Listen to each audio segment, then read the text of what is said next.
हाल ही में यूपी विधानसभा में शंकराचार्य जी के ब्रह्म के सिद्धांत पर चर्चा हुई, लेकिन क्या ये सिद्धांत वाकई में शंकराचार्य जी का था या फिर यह केवल बौद्ध धर्म का रूपांतरण था?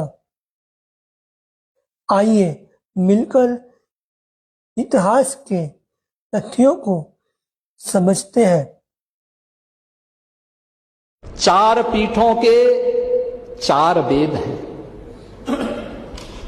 ऋग्वेद, यजुर्वेद, सामवेद और अथर्ववेद।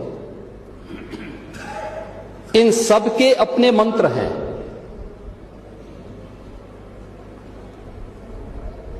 ऋग्वेद, इसका मंत्र प्रज्ञानम ब्रह्म, ये प्रज्ञा ही ब्रह्म है, ये इसका मंत्र है, क्योंकि बुद्धि की पवित्रता पर ऋग्वेद ध्यान देता है। यजुर्वेद अहम ब्रह्मास्मि, ये इसका मंत्र है, मैं ही ब्रह्म हूं। कोई भी साधक जब अपनी साधना की पराकाष्ठा में पहुंचता है तो उसको इस बात की अनुभूति होती है। यही उपनिषदों का उद्घोष भी है। सामवेद तत्त्वमसि, यानी उस आत्मा के बारे में तू ही वह है, यानी जिसको तू बाहर ढूंढ रहा वो तुझ में ही है। और अथर्ववेद अयात्मा ब्रह्म, ये आत्मा ही ब्रह्म है। ये चार मंत्र हैं। आदि जगत गुरु शंकराचार्य ने अनिवार्य किया है, जिस पीठ के लिए जो योग्य पात्र होगा उसका मंत्र, उसका भाष्य, आज की भाषा में आप कह सकते हैं थीसिस, वह विद्वत परिषद के द्वारा अप्रूव की हुई, उसके द्वारा अविस, और फिर उस परंपरा के द्वारा उसको मान्य किया गया। हर व्यक्ति शंकराचार्य नहीं लिख सकता।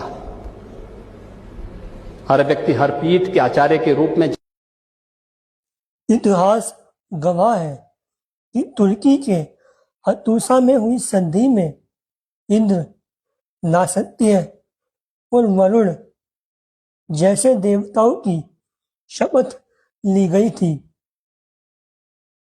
जो कि मूल रूप से उत्तरी मेसोपोटामिया के हुरियन धर्म के देवता है, जो साबित करता है वैदिक संस्कृति पहाड़ से भारत में आई थी। जब इंडो ग्रीक राजाओं ने बौद्ध धर्म अपनाया, तब विदेशी और भारतीय बौद्ध संस्कृति में मेल हुआ और इस मेल को स्थान मिला, या कहे इस मेल को अपनाया महायान बुद्धिज्म ने, जबकि थेरावादी बुद्धिज्म बुद्ध के मूल विचारों पर अड़िग रहा। वैचारिक हार को जीत में बदलने के लिए बौद्ध दार्शनिक नागा अर्जुन के शून्य के सिद्धांत को ही ब्रह्म का सिद्धांत नया नाम दिया गया। ईश्वरवाद और कर्म कांड के माध्यम से समाज को एक समुदाय के अधीन कर दिया गया।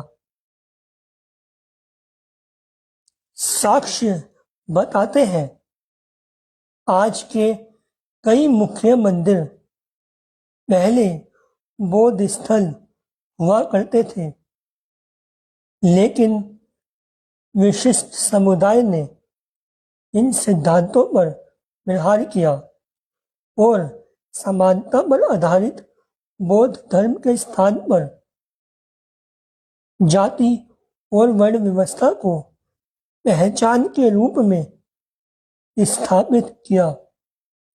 अंत में सवाल यही है, जब भारत में मूल बौद्ध दर्शन समानता की बात करता था, तो कर्मकांड और जातिवाद को थोपना धर्म की रक्षा थी या उस पर हमला?